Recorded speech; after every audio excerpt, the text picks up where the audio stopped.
Olá, estamos começando mais um programa Entre Nós, programa de hoje super saboroso, como sempre, né, Kátia? Receitinha fantástica.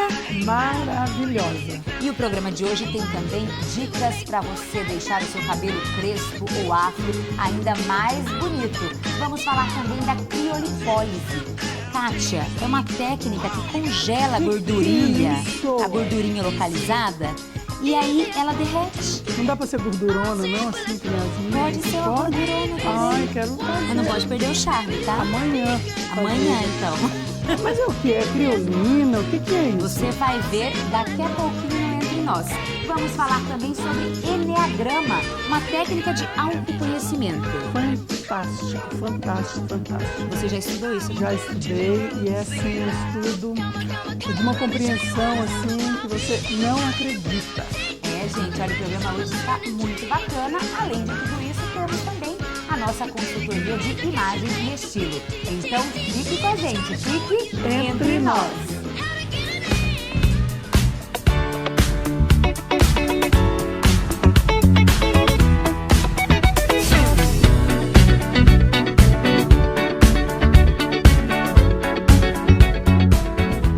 Olá, seja bem-vindo, bem-vinda à TVR, o seu canal 23 da NET. Obrigada por nos escolher, por estarem com a gente, né, Kátia? Claro. Programa de hoje começando com uma receita de sustância. Com certeza. Ragu de costela. João vai agradecer. Nossa, olha, é uma delícia. E aí eu já vi que tem ingredientes assim que eu amo. Jabuticaba, olha a combinação. Isso. Vinho. Aí os condimentos ali, que a gente já vai falar tudo sobre eles. Exatamente. Kátia, você pensou em que quando formulou essa receita? Então, Dani, a costela é uma carne mais barata. Como nós estamos vivendo uma crise e a carne está muito cara... Aí tem que tirar o S e botar o CRIE, né? Exatamente. Eu venho fazendo umas receitas, se você prestar atenção, umas receitas de carne mais baratas. Suína, receitas mais simples, mas sempre muito gostosas. Com um toque mais arrojado. Por exemplo, a costela. Né? A costela é uma carne barata que você pode comprar já cortadinha, peça para o seu açougueiro cortar. Nós compramos na Bom Bife. No Bom Bife. E para mim e para todos vocês, ele vai fazer assim, cortadinho. Eu vi que ela não tem gordura. Nenhuma, gente. A costela magrinha. Olha que espetáculo de costela. De verdade, ó. Tá vendo? Então anote os ingredientes e não se preocupe também, porque está tudo no nosso site tvr23.com.br e também no Facebook. Para o ragu de costela, você vai precisar de 1 kg de costela cortada e temperada com alecrim, pimenta a gosto e coentro também a gosto, 2 copos de vinho tinto seco, 3 dentes de alho amassados, meia xícara de azeite de oliva, cebola picada e folhas de louro e alecrim. Isso. Seria isso, né? Agora vem o modo de preparo e eu quero que você explique direitinho. Isso. A costela, como é uma carne mais dura, Dani, o que eu fiz? Eu coloquei essa costela ontem à noite, eu peguei a costela, que já veio assim linda, coloquei o alho, o vinho, coloquei pimenta, um pouquinho de pimenta jamaica, um pouquinho só de pimenta do reino e um pouquinho de cebola. E deixei ela marinando até hoje. Coloquei uma folhinha de louro, vocês estão vendo aqui, ó. Tá vendo? E hoje, Dani, eu vou selar essa costela e depois que eu selo é que ela vai para a panela de pressão. Você deixou marinando na geladeira? Na geladeira, sim, na geladeira. Aí eu pergunto, tá? Você sabe, não, né? não. De vez em quando eu escapo ali na... Não, mas tem um filé mignon francês que você deixa ele 48 horas fora da geladeira no então vinho. É uma pergunta inteligente. Inteligente, então. Olha, com muito certeza. bom. Então deixa eu mostrar aqui pra quem tá em casa como é que ela ficou. Ela tá com uma cor vinho por causa do vinho mesmo. Exatamente. Ó, tá vendo? Ela tá com uma cor já de marinada. E se você sentir o perfume dela, tá assim espetacular. Então vamos selar, né? Agora nós vamos selar. Para selar, você vai colocar somente o azeite de oliva na panela e os pedaços de costela. Então nós vamos deixar ela ficar assim bem seladinha. Sabe por quê? Porque daí a carne fica mais tenra, fica melhor do que você colocar ela aqui e já colocar água, entendeu? Certo. Então nós vamos deixar ela selar.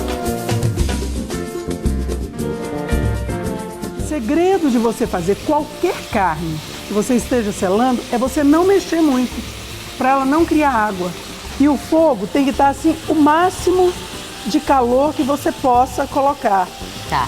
Tá bem? Porque se você mexe, ela vai criar muita água. Então você não mexe, você põe, você vai virar aqui 1 ou 2 vezes só. Tá certo. Tá bem?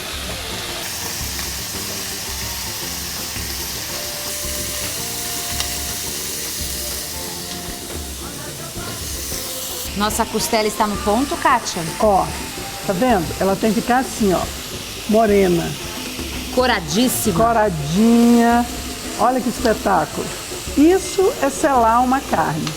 Tá vendo? E agora? E agora eu vou colocar a cebola aqui. Ó, vou deixar um pouquinho essa cebola Alourar. alourar. Muito bem, Dani. Alourar. Vou aumentar aqui esse fogo. Tá? Vou deixar ele dar uma alourada aqui, ó. Porque daí ela pega todos os sabores da panela. Tá vendo?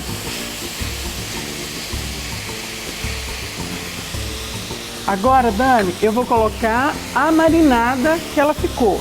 Ah, sim. Nesse estágio aqui, eu vou colocar a marinada para aproveitar todos os sabores que estão aqui. Os temperos, os né? temperos. E aí eu coloco na panela de pressão. Tá certo? Certo. Agora ela vai cozinhar um pouquinho. para cozinhar durante 45 minutos. Porque a costela, Dani, é uma carne mais rija, mais dura. Então eu deixo na panela de pressão. Se você quiser deixar cozinhar aqui, pode também, mas vai gastar muito gás. Então, como estamos na época de economia, vamos colocar na panela de pressão Por 45 minutos. 45 minutos, Então tá? vamos lá.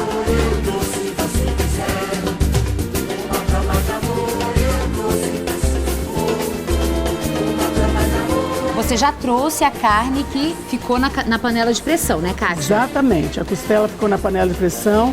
Dani, assim, faltando 10 minutinhos antes de estar cozido, eu abri a pressão, coloquei a jabuticaba sem a semente, que eu já mostrei como faz. Tirei a semente, só a casca da jabuticaba, que agora está na época e é um espetáculo. Jabuticaba que é ótimo para mulher grávida. Sério? É verdade. Não sabia? Ela tem muito ácido fólico, que é o ferro. Nossa, que deixa aí Dani. tanto a mamãe como o bebê muito fortes. Olha, sem saber. Fiz assim Muito para bom. você então. E previne também envelhecimento, viu? Ai, que chique.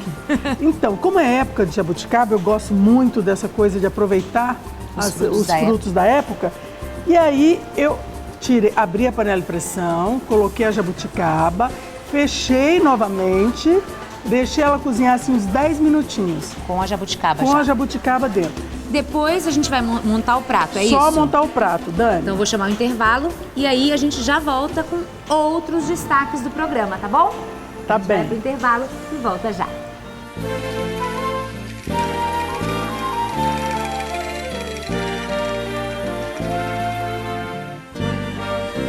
A nossa pauta hoje é sobre o Eneagrama.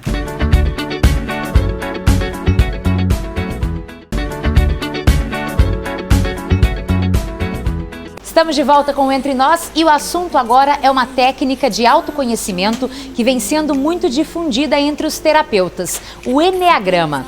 Vamos para a sala de entrevista? Aqui ao meu lado eu converso com o psicoterapeuta Sérgio Holtz. Sérgio, seja bem-vindo ao Entre Nós. Obrigado, Dani. É um prazer recebê-lo. A nossa pauta hoje é sobre o Eneagrama. Para você de casa deve ser um nome ainda desconhecido, mas é uma técnica muito antiga e que agora ela vem sendo mais difundida no meio terapêutico. É isso, Sérgio? É isso mesmo. O Eneagrama chegou para nós no século XX e ele é uma figura muito antiga. Não sabe-se quanto que ela é antiga. Pode ser 2.000 anos, pode ser 4.000 anos. Sabe-se que veio da Mesopotâmia. E que os antigos, os sufis, que são os muçulmanos do deserto, também utilizam esse mapa N, 9 grama gráfico. Não há gráfico de 9 pontas. Os sufis chamam de as 9 faces de Deus, as 9 faces de Alá. E aí chegou no século XX como um caminho, como um mapa mesmo, um caminho de autoconhecimento. E como é que você utiliza essa técnica? Eu utilizo a técnica no decorrer do processo terapêutico, no momento da desidentificação, onde a pessoa precisa do autoconhecimento. O autoconhecimento vai ser necessário na fase da desidentificação. Como é que você identifica essa necessidade de utilizar o Eneagrama? Quando a pessoa tem necessidade de entendimento, e algumas pessoas têm uma necessidade maior de sentir e de se emocionar, outras querem o entendimento. O Eneagrama ajuda muito no entendimento, porque ele é gentil e muito preciso. Com 9 tipos de personalidade, embora o ser humano não seja uma tabelinha, são 9 tipos básicos onde a gente consegue se identificar. E o mais importante do que se identificar é a pessoa que percebe quando ela está no automático. Quando eu estou andando de mal a pior, eu ando no automático inconscientemente. Se eu percebo que estou no automático, o Eneagrama me aponta qual é a conduta que me tira do automático e me leva do bem ao melhor. Então, tira do mal ao pior, me leva para o bem ao melhor. Então, além de te dar essa ferramenta de saber, de se conhecer, ele também te dá um mecanismo para você trabalhar aquilo e sair daquela zona de conforto mesmo. Te dá mesmo. O Eneagrama entrou para a psicologia pelas mãos de 2 psicólogos, 2 psiquiatras sul-americanos que trabalham nos Estados Unidos. Né? O Naranjo, o Cláudio Naranjo e o Oscar Inchazo. Eles traduziram isso para as psicopatologias e depois foram 2 jesuítas que traduziram isso para os tipos de personalidade. Como é que a gente poderia exemplificar para quem está em casa nos assistindo? Porque você disse que é o Eneagrama, o N é o 9, então eu imagino que seja de 1 a 9, a gente descreve aí personalidades, seria isso? Seria isso. Como é que seria? Digamos que a pessoa de casa conheça e fala, eu sou o número 2. Então eu, por exemplo, não conheço o que seria o número 2 no Eneagrama, o número 8, o número 9. Como é que você descreveria pra gente? Olha, isso é interessante, que os vários autores também dão nomes diferentes, porque mais importante do que conhecer a tipificação é entender o movimento que ela faz. Basicamente, começando pelo número 1. O número 1 é aquela pessoa metódica e perfeccionista. É super importante ter uma pessoa perfeccionista, mas quando ela se envolve no perfeccionismo e ela se prende, isso é sofrimento para ela. O tipo 2 é o ajudador. O tipo 2 é aquela pessoa que cuida dos outros. Ele se importa com os outros. Na medida em que eu me importo com você demais, tanto a ponto de te sufocar e não deixar você ser você mesmo, né? Para que eu obtenha, eu sou um 2 de mal a pior. Na medida em que eu contribuo, te apoio, te dou a ajuda, eu sou um 2 de bem a melhor. Olha, e assim a gente vai caminhando. O 3. O 3 é o executivo. Então ele é aquela pessoa que executa, que faz, que coordena, ele faz propaganda, e quando ele está de mal a pior, ele mente demais, ele faz um excesso de propaganda, é a propaganda mentirosa. Quando ele está de bem a melhor, o que ele faz? Ele realmente divulga e promove aquilo que ele está fazendo, que é o trabalho dele. O 4. O 4 é a personalidade do romântico, é a personalidade do um pouco isolado. Ele, quando está de mal a pior, o 4, ele é melancólico, a doce tristeza, de onde nascem as grandes poesias, daquela melancolia, daquela tristeza. De mal a pior isso faz mal. De bem a melhor é a personalidade criativa. Eu costumo até dizer que se não fosse esse tipo 4, o mundo seria só 50 tons de cinza mesmo. Nossa! Então, o tipo 4 tem essa característica da criatividade. Sim. E também um ecumenismo, por causa dessa facilidade criativa. Aí a gente passa para o tipo 5. O tipo 5 é o estudioso. O pecado de raiz dele é a avareza. Ele quer saber de tudo, não importa para quê. Ele quer conhecer. É a personalidade que passa a vida toda num microscópio ou num telescópio. Olha! Então ele é o estudioso. Se ele ficar de mal a pior, vai ser uma ostra com a pérola lá dentro e ninguém sabe disso. Olha que leva ao interessante. sofrimento. Se for de bem melhor, bom, nós temos um celular com tela de touchscreen. Foi um tipo 5 que ficou estudando qual é a molécula que faz aquilo mexer. Porque entendi. É o estudioso. O tipo 6 é uma personalidade que se valida num grupo social. Ele não tem existência própria porque morre de medo. O tipo 6 ele se valida com todo respeito, os torcedores de futebol, onde eu sou o time. O time. Então eu perco a minha existência. Eu só tenho força de ser no time. Na empresa, eu sou a empresa tal. Ou eu sou uma facção, uma doutrina qualquer. Uma tribo. Uma tribo. Então a minha personalidade só funciona no coletivo. Funciona no coletivo. Aí vem o 7. É o medo. O 7 é o fanfarrão, o 7 é o entusiasta. Então o 7 sempre tem uma brincadeira para tudo, sempre tem um bom humor. E ele sempre foge do presente, quando está mal, planejando coisas e fazendo brincadeiras, porque é insuportável agora para ele. De bem é melhor, excelente planejador, excelente entusiasmador, entusiasta. E quando ele está de mal a pior, ele é um debochado, ele é agressivo. Tá certo. Mas sempre na brincadeira. O 8 é o general de campo, é o marechal. O 8 manda fazer. O 8 é aquele patrão típico que ele manda, ele não tem meias palavras. Do lado de mal a pior, o 8 ele é um tirano. Nossa. Quando está de bem a melhor, ele é um líder e todo mundo confia nele. O 8 é o justiceiro, ele divide o mundo entre bons e ruins. Os bons são os que estão comigo. Cortem as cabeças. É isso mesmo. E o 9 é o pacificador. De mal a pior é o preguiçoso. Ele some, ele desaparece, ele não quer nada com nada. Mas é o harmonizador, o 9 que consegue agregar as diferenças. Fala, não, veja bem isso daqui. Não, tá pegando fogo, calma, eu já liguei para o 9. E aí o 9 é o pacificador. De mal a pior é o preguiçoso. Então a gente percebe que todos essas personalidades, esses números no Eneagrama, tem o de bom, o de ruim. E aí vem a técnica para a gente se autoconhecer e transformar, né? Exatamente. Transcender. Tem vários questionários para isso. Bom, se você em casa se interessou por esse assunto, pelo Eneagrama, nós estamos aqui de forma muito superficial apresentando para você essa técnica. O Sérgio está aí, né, à nossa disposição, à disposição de você que está em casa, para explicar melhor. Você atende também uma ONG, né, Sérgio? Atendo sim, a Associação Voluntários de Sorocaba. É uma ONG que atende pessoas através da arte. E também a ONG, ela coordena o projeto Terapeutas Sem Fronteira, onde a gente atende gratuitamente 5 sessões de apoio emocional. Tá certo, olha, o telefone da ONG está passando aí na tela para você. Qualquer dúvida também, acesse o nosso site, o nosso Facebook. Sérgio, quero agradecer a sua presença aqui no programa. Muito obrigada. Obrigado pelo convite, Dani. Um prazer estar com vocês. Obrigada.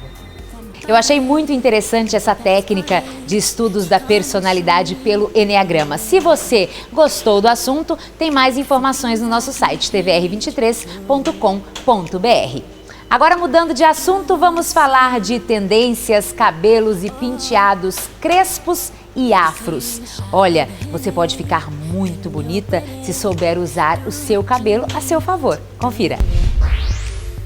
Meu cabelo é enrolado. O cabelo afro, ele é um cabelo crespo. E esse crespo quer dizer que é um cabelo que é uns cachos bem mais fechadinho que um cabelo cacheado normal. Também ele é um cabelo mais delicado, porém ele resseca com mais facilidade. Então ele é um cabelo que exige mais cuidado, mais hidratação, por conta desse ressecamento e a fragilidade dele. Usei meu cabelo liso desde pequena, até uns 15 anos, 16 anos por aí, eu usei ele liso. Eu já tive cabelo liso durante uns 2 anos e meio, né? E resolvi mudar. Demorei um pouco para tomar essa decisão, mas tem 5 meses mais ou menos eu resolvi cortar e foi muito difícil. A transição é complicada porque você tem que lidar com 2 texturas no cabelo, é muito difícil você se segurar para não retocar o alisamento. É difícil, mas vale a pena. Meu cabelo é enrolado, todos querem imitar. Estou à procura de mulheres se assumirem. Eu acredito que elas estão conseguindo perceber o valor que tem um cabelo black, assim como qualquer outro cabelo. Que elas são lindas assim, do mesmo jeito. Você ri da minha roupa. Então eu resolvi assumir meus cachos porque eu me sinto mais natural assim, me sinto melhor assim. Muitas pessoas falam que é modinha, né? Que agora todo mundo resolveu usar o cabelo afro, mas Eu acho que é o modo de me expressar melhor da minha cultura, né, a minha cor, então eu preferi assumir o meu cabelo afro. Eu nunca aderi à moda do cabelo liso, porque eu acho que o cacho, eu acho mais bonito. E eu gosto do estilo. Eu nunca tive cabelo liso. Gosto de usar ele mais black mesmo, com tranças. Eu usei trança durante 1 ano e meio e agora tem 2 meses que eu optei por colocar de novo. Essa trança mesmo, que é box brides. Gosto, trança raiz também. Eu gosto bastante. Gostei muito. Além de dar um estilo, aumenta a autoestima, né? Eu gostei super. Sou super satisfeita com minha trança raiz. Estou muito satisfeita com o meu cabelo e não vejo a hora de ver ele de novo. Eu gosto bastante da cultura africana, me identifico muito. Eu sempre gostei de usar assim. Satisfeita, autoestima lá em cima e sempre incentivo quem tem o cabelo liso, deixar o cabelo enroladinho. Me fazem refletir. Eu estou sempre na minha. A gente vai pro intervalo rapidinho e volta já. E agora a gente tá falando de algo que está em alta, né? A criolipólise.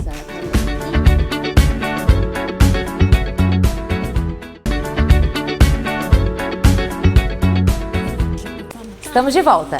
Muitos métodos de emagrecimento já surgiram no mercado estético. O mais novo deles e que vem fazendo a cabeça de homens e mulheres é a criolipólise, que ajuda aí a queimar as gorduras localizadas.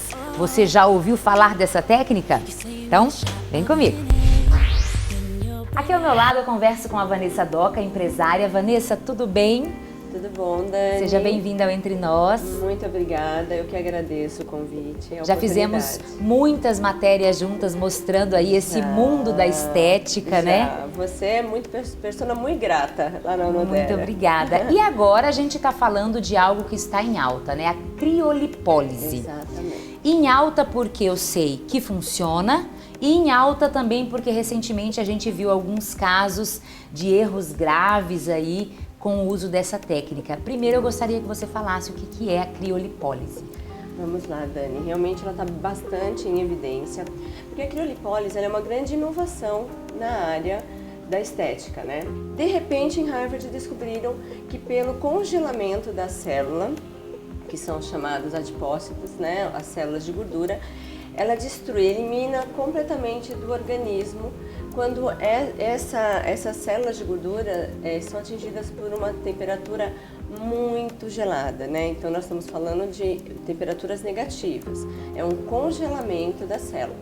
E a criolipólise é um tratamento que foi criado, desenvolvido partindo dessa pesquisa, dessa ação do autocongelamento da célula. Então, no caso, a gordura ela cairia na corrente sanguínea, seria isso? E ia sendo eliminada, vai sendo eliminada naturalmente pelo organismo. Exatamente. Eu imagino que deva ser utilizado um equipamento muito moderno e a pessoa, o profissional também tem que ser extremamente eficiente nesse trabalho. O equipamento é uma tecnologia e existem várias marcas. Todas as marcas são validadas para o uso dessa terapia. Mas a aplicação é que está sendo a grande questão de quem aplica de uma forma ou de outra e quais as consequências que isso traz, né? Qual deve ser a frequência de aplicação para quem faz a criolipólise ou quem se interessar em fazer? Para entender, assim que você tenha aquele contato, né, aquele equipamento, para o pessoal entender, porque existem pessoas que estão vendendo tratamentos que não são a criolipólise como criolipólise. Então, a gente tem um equipamento que ele acopla, ele puxa aquela gordurinha para dentro daquele tubo. Existem placas que fazem esse congelamento. Essas células que são congeladas, elas morrem entre 15 e 90 dias dentro do nosso organismo. Então, por 90 dias, aquele tratamento está agindo na morte das suas células de gordura. Então, eu não tenho que voltar antes disso menos de 90 dias. Para fazer uma segunda aplicação? Não tem que fazer. Não é um tratamento que tem várias sessões para se fazer. É um grande avanço tecnológico também. Em uma sessão, você perde 20% até 25% de gordura. E a gente fala até porque depende bastante do organismo da mulher que está recebendo, do homem que está recebendo o tratamento. Não é um tratamento para emagrecer. Não, esse também é um outro ponto muito importante. Quem te promete um milagre, né, que você vai perder X quilos, 10 quilos, 15 quilos com a Crio, não. Né? É um profissional que está agindo inadequadamente com o protocolo do próprio equipamento, da própria tecnologia. Né? Ela é feita para a redução de medidas, para a perda da gordura localizada. Quem de repente não quer fazer uma lipo, quer antes fazer um tratamento que possa dar resultado. Exatamente. E você sabe que tem um mito também, né, que eles chamam de a nova lipoaspiração, né? Na verdade, é porque o propósito da Crio e da lipo é retirar completamente aquela célula de gordura do seu organismo. A lipo aspira, né? E a Crio congela, mas é eliminar. O grande diferencial que tem hoje em dia, existem equipamentos que possuem mais de uma ponteira, que simultaneamente você pode fazer 2, 3, até 4 regiões. Né? Então existe uma perda maior de gordura. Mesmo assim, não é para qualquer tipo de gordura, não é para qualquer tipo de mulher ou de homem. Exatamente, quem pode fazer o tratamento? O mais indicado são pessoas que realmente eles têm uma necessidade pontual de perda. Não há nenhum problema de saúde que não pode caminhar junto com a criolipólise? Então, existem algumas restrições, né? Grávida, por exemplo, porque tudo que você sobrecarrega a corrente sanguínea, você acaba trazendo um plus de trabalho para o organismo, e a grávida realmente não precisa disso nesse momento. Existem algumas pessoas que têm essas doenças, né, de hipertensão, diabetes, né, elas também não é recomendado. E pessoas que tenham, de fato, algum problema no fígado, né, no rim, que é porque é onde essa gordura, toxina, né, ela vai ser eliminada, ela vai usar esses mecanismos. Tá certo. Por isso a importância de passar na clínica, que tenha um médico que vai perguntar para você, fazer perguntas chaves para saber da sua saúde. Na Unodera, esse tipo de tratamento é feito, inclusive, passando por um profissional de saúde. Exatamente. Lá na Unodera, nós temos um padrão de excelência, qualidade e segurança. Então, toda cliente nossa que chega lá, ela tem, por direito, uma consulta com a nossa médica, que vai justamente atestar se esse tratamento ou qualquer outro é realmente adequado para ela. Tem o acompanhamento de uma nutricionista, porque você sabe que existe como até você preparar a sua gordura para ela ser melhor aproveitada pelo tratamento da criolipólise. E fora que as esteticistas da Unodera, o treinamento, a qualificação, ela é constante. Tá certo. Vanessa, muito obrigada pela sua participação e por esclarecer aí sobre a criolipólise aqui no Entre Nós. Muito obrigada, eu que agradeço aos telespectadores aí pela atenção, e não esqueçam, procurem profissionais qualificados, clínicas sérias, comprometidas com seu bem-estar e sua saúde. Agora que você conheceu um pouco mais sobre a criolipólise e sabe que dá para enxugar algumas medidas, é hora da gente cuidar da imagem e estilo. É hora do quadro da nossa consultora Evelyn Rocha. Olá pessoal, hoje eu vim tirar algumas dúvidas sobre o universo masculino. Afinal, existem muitas delas na hora de se vestir.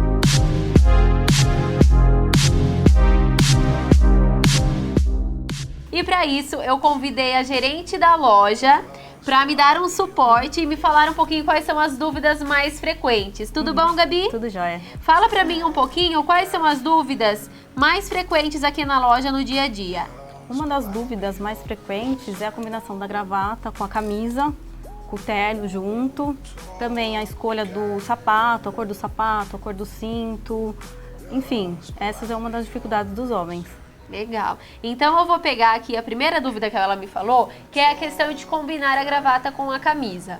Eu separei uma primeira sugestão, que é de uma camisa branca e uma gravata roxa, como vocês podem observar, ela tem um pouquinho de estampa. Então, nesse caso, Gabi, quando a gente fala de inserir uma gravata num visual masculino, A camisa é sempre bacana ser um tom mais claro do que a gravata. Exatamente. Então aqui, a camisa branca e a gravata roxa. Essa é uma dica simples, mas na verdade ajuda muito na hora de eles escolherem, né? Sim, sim. Eles normalmente optam pela camisa lisa, mas não necessariamente, né? Não necessariamente. Agora, se é um homem mais ousado, ele quer fazer alguma mistura de estampa, por exemplo, nessa segunda sugestão, eu trouxe uma estampa listrada, né, com o fundo roxo e uma gravata roxa também. Vocês podem observar que as estampas são diferentes. Essa é uma dica bem interessante, né, Gabi? É verdade. Quando você for fazer essa junção de estampas, é interessante que a da gravata, ela seja um pouquinho menor ou maior do que a da camisa. Nunca no mesmo padrão, pois aí causa um desconforto visual e não fica interessante.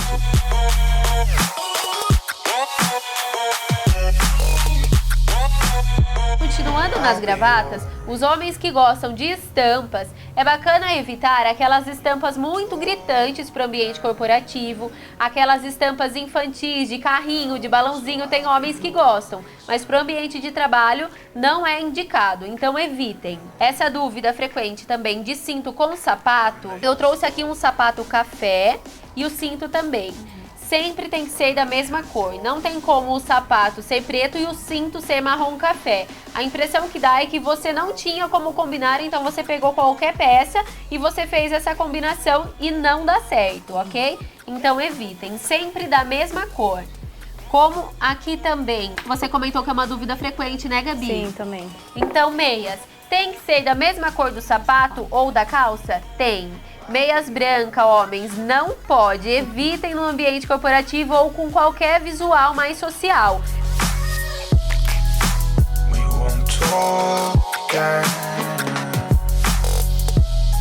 Gabi, fala pra mim qual é a outra dúvida frequente aqui na loja.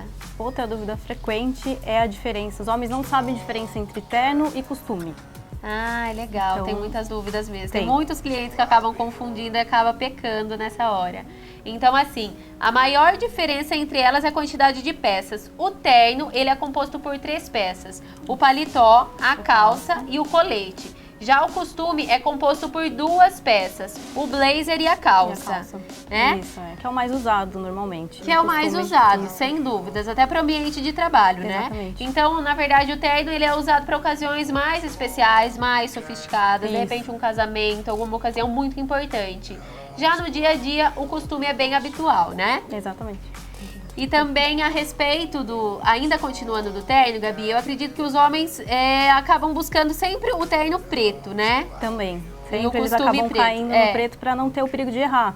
Mas eles podem acabar usando outras cores, né? Até como isso. O cinza, o marinho. O cinza, o marinho. O preto, ele caiu um pouquinho em desuso. Se a gente for falar de tendência, os homens mais modernos estão optando por costumes marinho e cinza chumbo. E eles são ótimos para o ambiente de trabalho. Já o preto, ele é um clássico, claro, mas hoje em dia ele não está sendo tão usado. Bom, e agora que as dúvidas foram sanadas, vamos ver na prática como fica esse visual completo usado da maneira correta.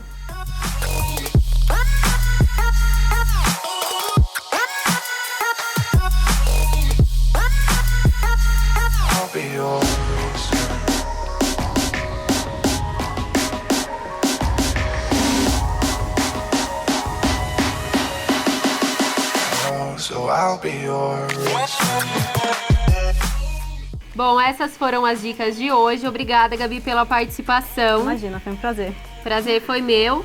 Agradeço a todos aí em casa. Espero que vocês tenham aproveitado as dicas e consigam aplicar no dia a dia. Um beijo e até a próxima semana.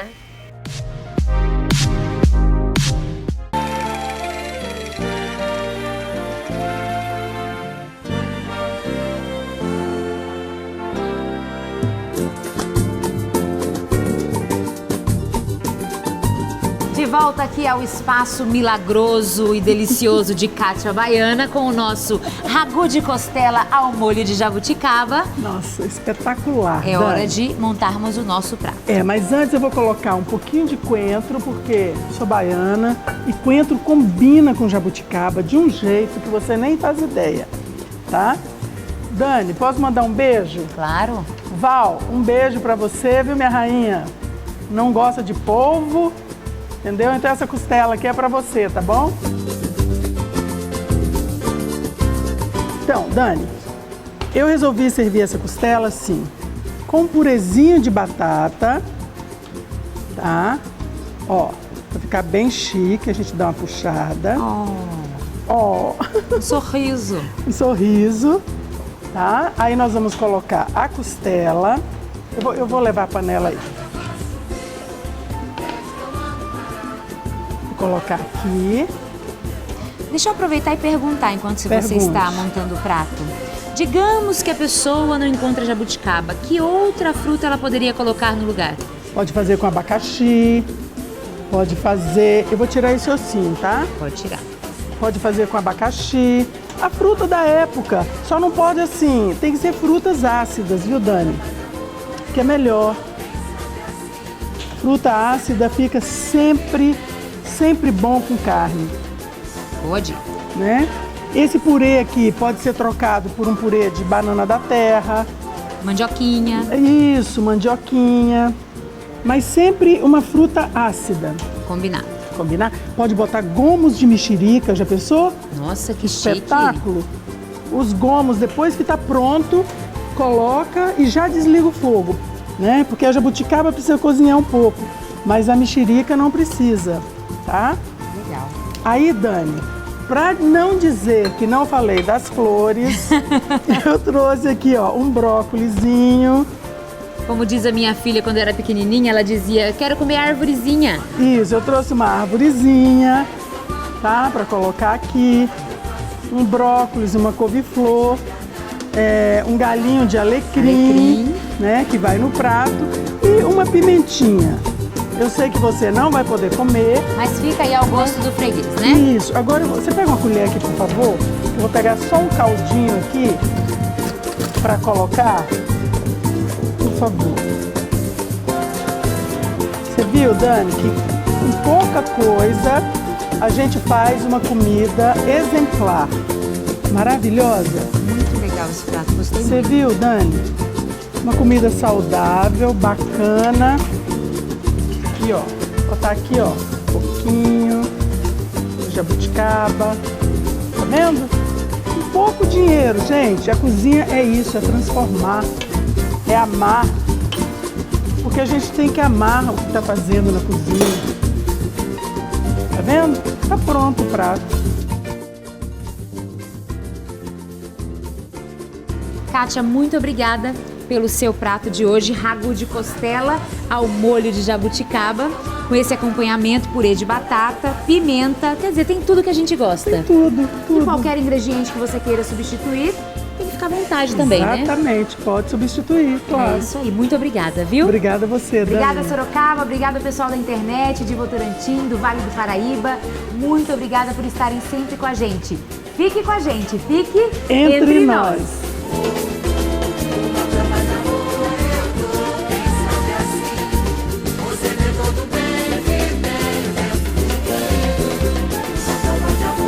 3, 2, 1, escalada.